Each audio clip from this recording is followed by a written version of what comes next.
केंद्र में प्रधानमंत्री नरेंद्र मोदी की तीसरी बार सरकार बन चुकी है।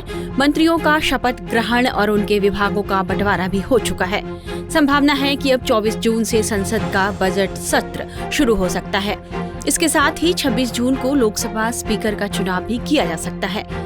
अटकलें लग रही हैं कि एनडीए सरकार में मुख्य सहयोगी और लोकसभा चुनाव में 16 सीटें जीतने वाली टीडीपी के चीफ चंद्रबाबू नायडू लोकसभा स्पीकर का पद चाहते हैं। वहीं जेडीयू भी इस पद पर नजर बनाए हुए है, जबकि बीजेपी इस पद को खुद अपने पास रखना चाहती है।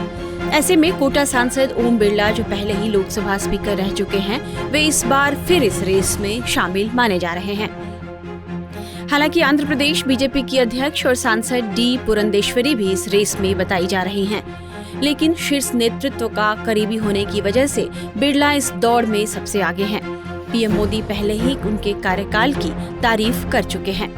चूंकि बीजेपी इस बार बहुमत में नहीं है, इसलिए कयास लग रहे हैं कि स्पीकर पद के लिए ओम बिरला बीजेपी नेतृत्व की पहली पसंद हो सकते हैं।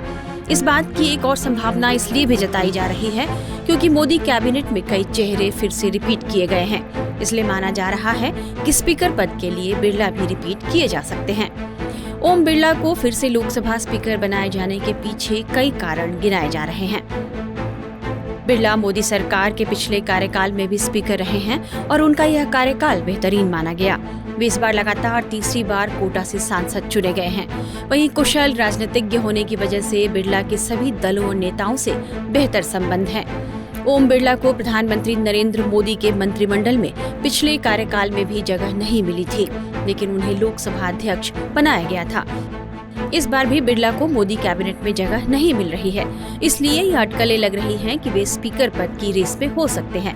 मोदी मंत्रिमंडल के गठन के बाद अब यह संभावना बनी है कि ओम बिरला एक बार फिर लोकसभा अध्यक्ष बन सकते हैं।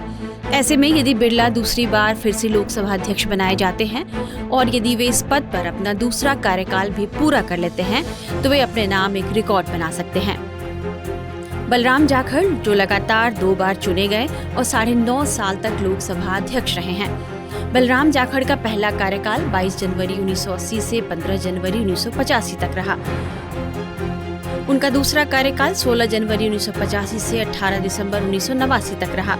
जीएम बालयोगी और पीएस संगमा जैसे 2 नेता लोकसभा अध्यक्ष तो बने, लेकिन 5-5 साल का कार्यकाल पूरा नहीं कर पाए।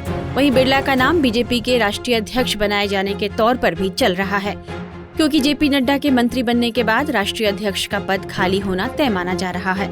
देखना होगा कि बिरला को बीजेपी नेतृत्व कौन सी जिम्मेदारी देती है। टाइम्स नाउ नवभारत डिजिटल की रिपोर्ट।